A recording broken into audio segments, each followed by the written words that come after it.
China has worked extremely hard over the last 50 years to get exactly where it is right now. Without a bomb, without a bullet, without a tank. All we hear is half-truths. Take the tariff example, the trade, the surplus. You know, with the way that Trump has imposed tariffs on the entire planet, including the UK, right? And the effect that's going to have on America, but also on other countries and the world in general. Like, I'm genuinely starting to think that the Chinese model of governance is actually superior to the American model of governance. Like, we see, like, in the movies, like, you know, in Hollywood films, like, they always portray American democracy as the most effective and just form of government, right? And that's something that the media also portrays, like, through news media and opinion articles and things like that. But I genuinely think that we've been brainwashed for years, because if you look at the way America is dealing with the world and you look at the way China is dealing with the world, right? With America, you know, there's tariffs, there's sanctions, there's wars. But if you look at China, right, it doesn't go to war overseas. And all it does is trade with people and try to make money with them, right, with other countries.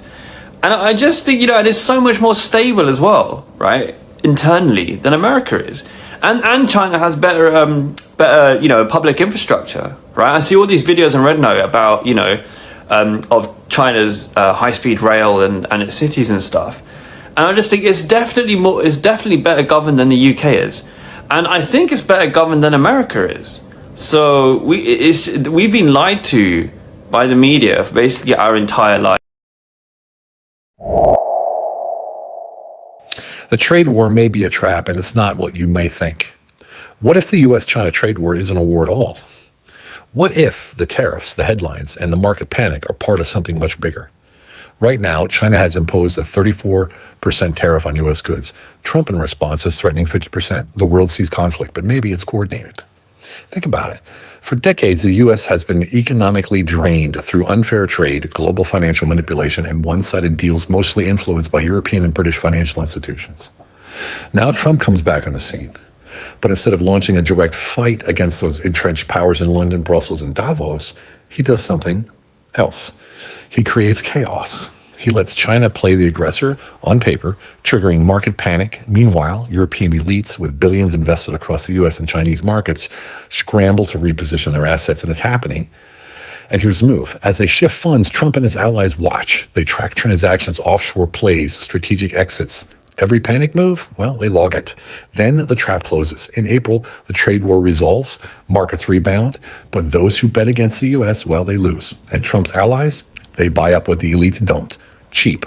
Suddenly, Trump holds the leverage. The real enemy isn't China. It's the global financial structure that's been siphoning American wealth for decades. And China, well, they get a weakened Western system, new markets, and a partner in reshaping global trade. Because maybe this isn't a fight between Trump and China. Maybe it's a collaboration, a double bluff, just to expose the old world order and reset the board. Now, I'm not saying this is actually what's happening, but if you step back far enough, you have to admit, it's sort of a smart way to play the game, isn't it? To understand China now, you have to understand China's past. And 100 years of humiliation by the former colonial powers. China remembers that very well. And China has worked extremely hard over the last 50 years to get exactly where it is right now. Without a bomb, without a bullet, without a tank. And for that, the vast majority of the world respects China. However, right now, China is under a new threat, a threat that we all know about. And given China's 100 years of humiliation, China is not backing down. And why should it? Because China is not just standing up for itself. It's standing up for the entire world. And for that, we in the rest of the world should be grateful. I think the cat's out of the bag now. I think with speed over in China, I think I think it's time for Americans to start to realize that China's pretty cool. In fact, it's really cool. And China is moving its economy and its people, all of them, forward. In America, we're still making things really cool for rich people and not so much for those that are poor. We actually don't like our poor people here in America, which is most of us. Most of us are not rich, but we treat the poor here increasingly badly. And what China is showing us is that, you don't have to do that. You can collectively make life really good for almost everyone. Where in America, we're still with old ideas, with old infrastructure, with just pushing money to the top, and increasingly money at the bottom, hard to find. Let me know what you think, but I think the cat's out of the bag. China's pretty cool. Let me know what you think. Like and follow for more. But this comment about the whole situation is probably the best one I've ever seen. She said, China will be good. It's the USA that's held on by bubble gum and duct tape. I tell folks all the time, I've lived in 5 countries, and up until this point, the United States has done a really great job with posterizing itself around the world. But in addition to the US making themselves look a certain way abroad, they also have done a great job with Americans making it seem like everywhere else around the world is so destitute and so needy of everything that we have in the United States. But the reality is the biggest import and export that we have in the United States is fear and intimidation. And for the past few years, people have been watching this veil be unlifted. It went from people overseas asking me, why would you leave the United States? To people saying, I see why you left. And the reality is that Americans are going to have to do a better job with utilizing each other for community. Because the shit stinks, but hasn't quite hit the fan yet. And folks are going to need some allies. Many people know I'm Chinese, but the truth is I'm half Chinese. My other half is also Chinese.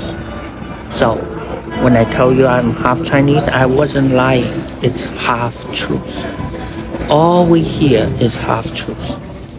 Take the tariff example, the trade, the surplus as example.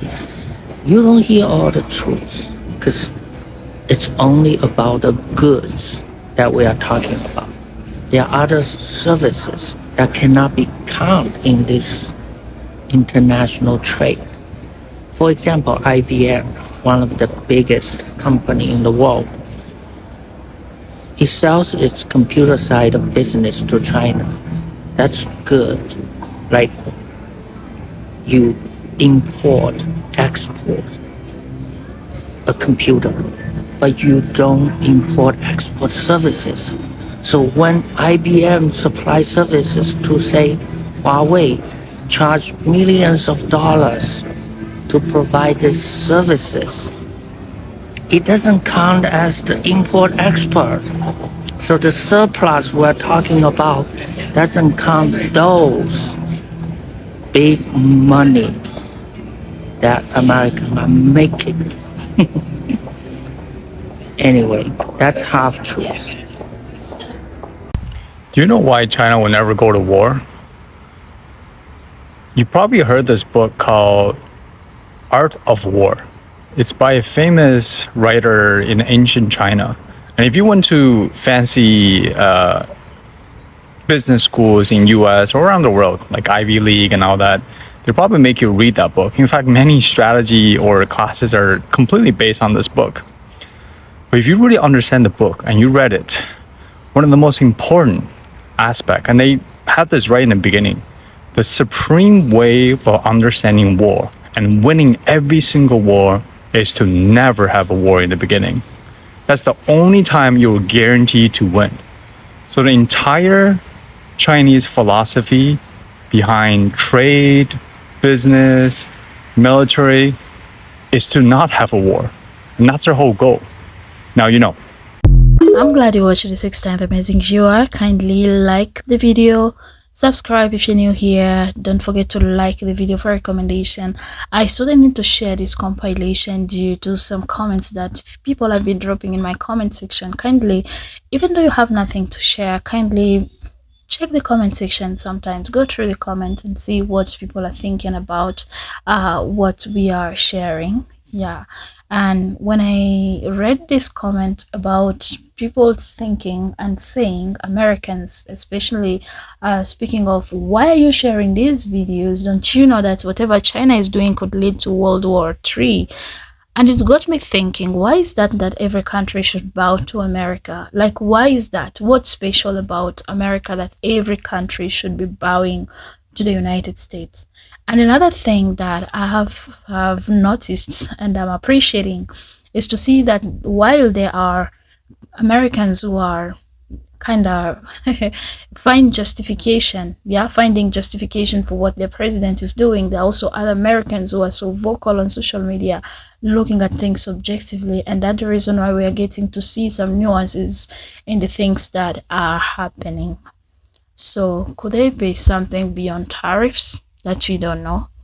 What do you think about this particular compilation? That was the main reason for me to bring it here. I didn't create anything, as you can see. These are people thinking, and their thinking is kind of interconnected. Yeah, during this period. Thank you so much for being here. Subscribe, share your thoughts in the comment section. You can as well share the video. Why don't you also support me through the thank button? And I will appreciate it. Thank you so much. Stay tuned for more.